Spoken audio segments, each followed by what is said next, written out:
Hello and welcome to my HTML tutorial. तो इस tutorial में हम आई फ्रेम्स के बारे में पढ़ेंगे। HTML iframe is use to display a nested web page within a web page.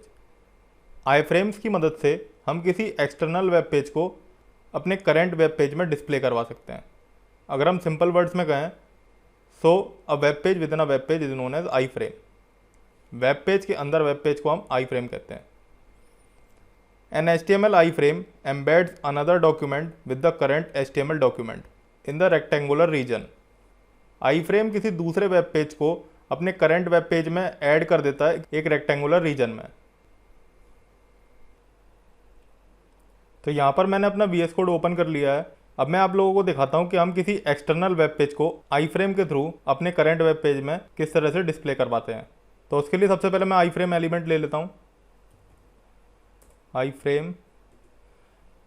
Frame में क्या होता है कि हमारे पास एक SRC एट्रीब्यूट होता है और एक फ्रेम बॉर्डर होता है। बाकी एट्रीब्यूट के बारे में हम अभी थोड़ी देर में पढ़ेंगे। सबसे पहले हम SRC एट्रीब्यूट के बारे में जानते हैं। SRC एट्रीब्यूट में हम उस पेज को पास करते हैं जिसे हमें डिस्प्ले करवाना है। तो यहाँ पर मैं एक वेब पेज बना लेता हूँ second.html नाम से। अब second.html में मैं एक वेब पेज का कोड लिख लेता हूँ और यहाँ पर दे देता हूँ h1 सेकेंड पेज। मैं इस वेब पेज को सेव कर लेता हूँ और अब मैं इसे अपने index.html में, यानी कि ये जो हमारा ओपन वेब पेज है, इसमें डिस्प्ले करवाता हूँ। second.html यहाँ पर फिल कर देना है बस उस वेब पेज का नाम। अब हम सेव करते हैं। ये हमारे पास सेकंड पेज आ गया। मैंने स्लाइड में ये भी कहा था कि ये एक रेक्टेंगुलर पोर्शन में हमें दिखेगा। अभी हमारे पास रेक्टेंगुलर पोर्शन क्यों नहीं आ रहा है? बिकॉज हमारे पास यहाँ पर फ्रेम बॉर्डर 0 है। फ्रेम बॉर्डर की दो वैल्यू होती हैं, एक होती है 1 और एक होती है 0। अगर हम 1 कर देंगे तो हमें एक बॉर्डर दिखने लग जाएगा। यहाँ पे मैं फाइल को सेव करता हूँ और यहाँ पर देखिए आपको एक बॉर्डर दिखने लग गया है। आई मीन आपको एक फ्रेम दिखने लग गया होगा। हम अपना जितना भी कंटेंट इन second.html पेज में डालेंगे वो सारा का सारा यहाँ पर डिस्प्ले हो जाएगा। मैं जैसे और कंटेंट लिख लेता हूँ, मैं पैराग्राफ लेता हूँ और उसमें lorem 200 करके मैं कंटेंट पास कर देता हूँ काफ़ी सारा। अब मैं फाइल को सेव करता हूँ तो देखिए हमारे पास काफ़ी सारा जितना भी कंटेंट था वेब पेज का वो सारा का सारा आ चुका है। और यहाँ पर हमारे पास एक स्क्रॉल बार भी आ गया है। अब अगर हमें इसकी हाइट और विड्थ भी सेट करनी है तो हम इसकी विड्थ दे देते हैं जितनी भी हमें देनी है। जैसे मेरे को देनी है 500 पिक्सल्स विड्थ एंड हाइट देनी है इसकी 500। अब मैं फाइल को सेव करता हूँ और यहाँ पर देखिए ये हमारे पास जो फ्रेम आ गया है आई फ्रेम का वो 500 बाई 500 पिक्सल्स का आ चुका है। अब अगर मैं चाहता हूँ कि ये स्क्रॉल बार मुझे ना दिखे तो मैं उसके लिए एक एट्रीब्यूट यूज़ करता हूँ जिसको कहते हैं स्क्रॉलिंग। स्क्रॉलिंग एट्रीब्यूट की दो वैल्यू होती हैं, एक होती है येस और एक होती है नो। अगर आप बाय डिफ़ॉल्ट येस सेट होती है, अगर हम नो कर देंगे तो ये स्क्रॉल बार नहीं दिखेगा। मैं फाइल को सेव करता हूँ और ये देखिए हमारे पास स्क्रॉल बार नहीं आ रहा है। और अगर हम येस कर देते हैं तो हमारे पास स्क्रॉल बार आने लग जाएगा। हम इस आई फ्रेम का अलाइनमेंट भी सेट कर सकते हैं अपने वेब पेज पे। जैसे मुझे चाहिए ये राइट साइड में, तो मैं इसे अलाइन एट्रीब्यूट के साथ राइट में दे दूंगा तो ये राइट साइड में एडजस्ट हो जाएगा।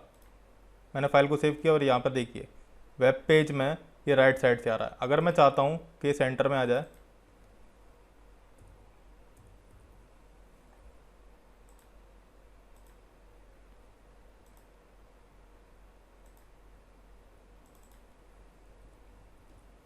हम इस आई फ्रेम को या तो लेफ्ट साइड में या फिर राइट साइड में ही अलाइन कर सकते हैं पेज में। हम सेंटर में इसे अलाइन नहीं कर सकते हैं। सेंटर में अलाइनमेंट करने के लिए इस आई फ्रेम को हमें CSS का यूज़ करना पड़ेगा या फिर हमारे पास HTML में एक टैग होता है जो किसी भी कंटेंट को सेंटर में डिस्प्ले करवा देता है वेब पेज के।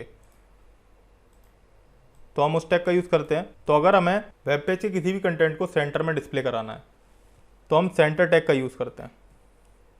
सेंटर टैग में हम अपना आई फ्रेम जो भी हमने बनाया है ये वाला, इसे प्लेस कर देते हैं। और अब मैं फाइल को सेव करता हूँ तो यहाँ पर देखिए ये वेब पेज के सेंटर में आ गया है। हम सेंटर टैग के थ्रू किसी भी कंटेंट को हॉरिजॉन्टली सेंटर्ड कर सकते हैं। जैसे अब मैं चाहता हूँ यहाँ पर किसी पैराग्राफ को सेंटर करना, तो मैं यहाँ पर पैराग्राफ लिख दूंगा और lorem 100 करके मैं इसे सेंटर में करना चाहता हूँ, तो मैं फाइल सेव करके इसे सेंटर में ले आऊँगा। तो सेंटर टैग का यूज़ ये होता है। अब हम जानते हैं आई फ्रेम में जो बाकी के एट्रीब्यूट हैं वो क्या क्या काम करते हैं।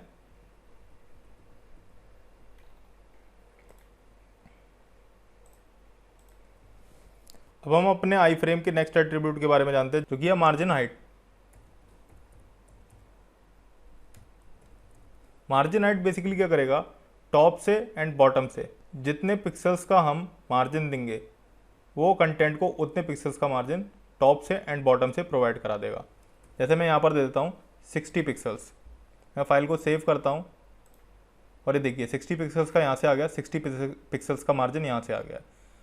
इसके अलावा एक एट्रीब्यूट और होता है मार्जिन विड्थ। मार्जिन विड्थ में हमारे कंटेंट को लेफ्ट एंड राइट साइड से मार्जिन प्रोवाइड हो जाती है। तो मैं यहाँ पर 60 पिक्सल्स डाल देता हूँ एंड फाइल को सेव करता हूँ। तो देखिए लेफ्ट साइड से एंड राइट साइड से दोनों साइड से हमें मार्जिन प्रोवाइड हो गई है। तो मार्जिन हाइट और मार्जिन विड्थ मार्जिन देने के लिए काम आते हैं कंटेंट को from top to bottom and from left to right.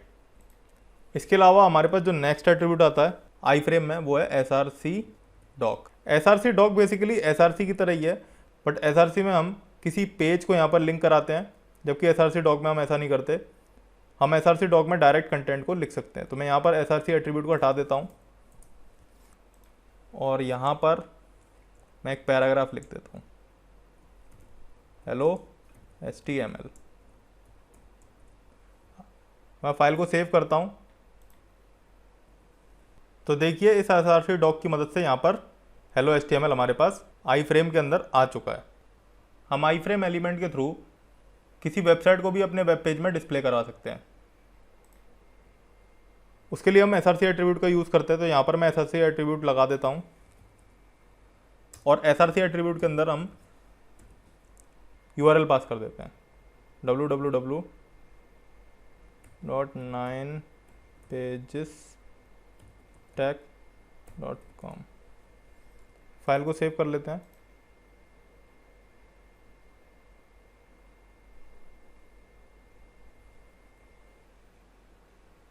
तो यहाँ पर देखिए यहाँ पर हमारे पास हमारी वेबसाइट शो होने लग गई है।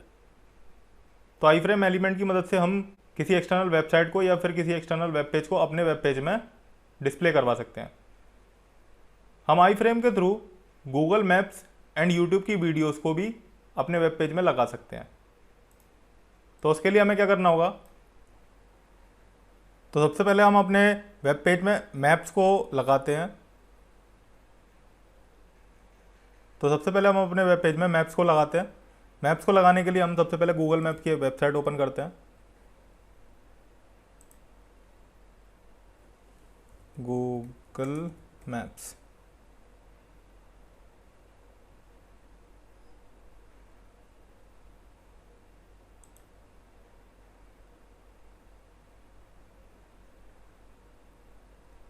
अब गूगल मैप्स की इस वेबसाइट को हम ओपन कर लेते हैं।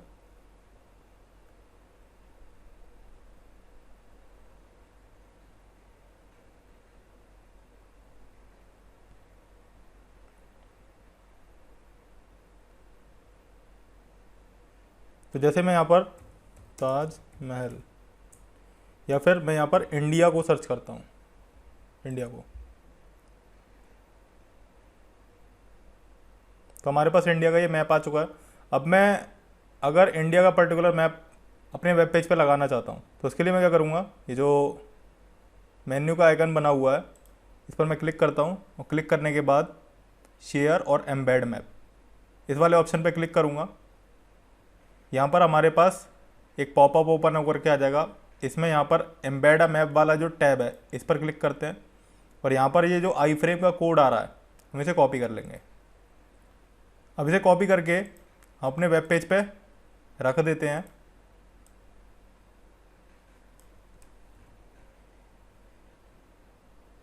एंड फाइल को सेव कर लेते हैं और हम देखते हैं कि हमारे वेब पेज पे क्या ये लोड होकर क्या है। देखिए हमारे वेब पेज पे गूगल मैप्स डिस्प्ले हो रहा है अब हमारे वेब पेज पे।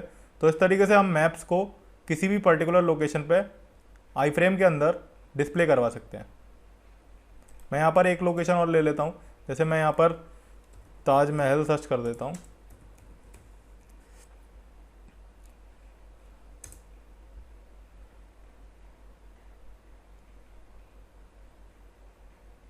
तो ये हमारे पास ताजमहल का मैप आ चुका है।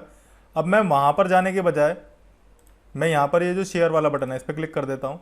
हमारे पास डायरेक्टली वो पॉपअप ओपन हो जाएगा और यहाँ पर जो एम्बेड मैप नाम से ऑप्शन है उसमें जो आई फ्रेम टैग वाला कोड है इसे मैं कॉपी कर लूँगा अगेन एंड देन मैं उसे पेस्ट कर दूँगा।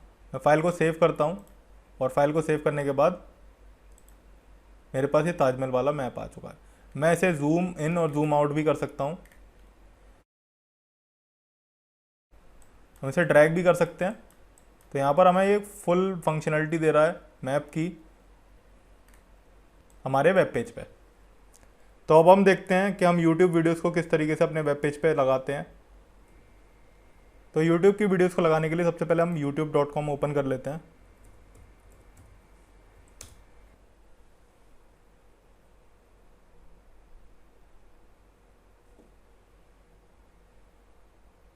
तो यहाँ पर मैं इस वीडियो को अपने वेब पेज पर लगा लेता हूँ। तो उसके लिए मैं यहाँ पर वीडियो पे क्लिक कर देता हूँ। वीडियो पे क्लिक करने के बाद उस वीडियो के नीचे यहाँ पर एक शेयर का ऑप्शन आ रहा होगा। Welcome to the शेयर के ऑप्शन पे क्लिक करने के बाद हमारे पास एक पॉपअप ओपन होकर के आएगा। वहाँ पर एक एम्बेड नाम से ऑप्शन आ रहा होगा, उस पर क्लिक कर देना है। उस पर क्लिक करने के बाद आपको एक YouTube कोड प्रोवाइड कर देता है। अब हम इसे कॉपी करते हैं और अपने प्रोग्राम में यूज़ करते हैं। मैंने फाइल को सेव कर लिया और अब मैं देखता हूँ कि जो मेरा वेब पेज है उस पर वीडियो लोड हुई है कि नहीं। तो यहाँ पर हमारे पास वीडियो लोड हो चुकी है।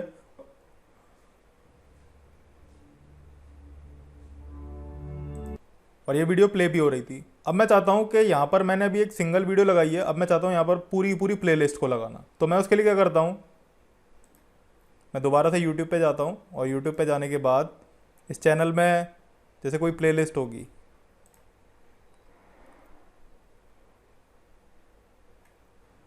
तो इस चैनल में अगर ये प्लेलिस्ट है, Do you want to learn to draw professional and playlist impressive को अगर मुझे artwork अपने from वेब पेज पे scratch लगाना है that तो will मैं क्या blow करता हूँ, people? तो उसके लिए मेरे को क्या करना पड़ेगा, उसके लिए मैं ये जो एम्बेड है इसके आगे get list is equals to, और ये जो लिस्ट के बाद का ये जो कोड आ रहा है, ये जो लिस्ट वाले पैरामीटर के बाद ये जो कोड आ रहा है, इसको कॉपी कर लेते हैं हम। और इसको कॉपी करने के बाद हम यहाँ पर पेस्ट कर देते हैं। अब मैं फाइल को सेव कर लेता हूँ। उसके बाद देखिए हमारे पास यहाँ पर पूरी प्लेलिस्ट आ चुकी है। अब मैं इसमें से किसी भी वीडियो को प्ले करा सकता हूँ अपने वेब पेज पे।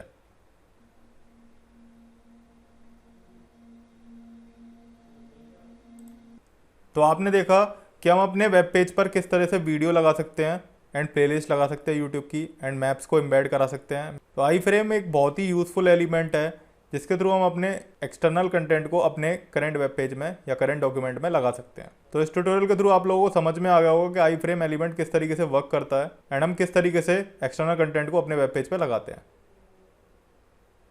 होप आपको चीज़ें समझ आई होंगी। अगर आपकी कोई क्वेरी है तो आप कमेंट बॉक्स में लिख सकते हैं या आप लॉग इन कर सकते हैं www.learntounless.com/contactus.php। हम आपकी क्वेरी सॉल्व करने की कोशिश करेंगे। Thank you.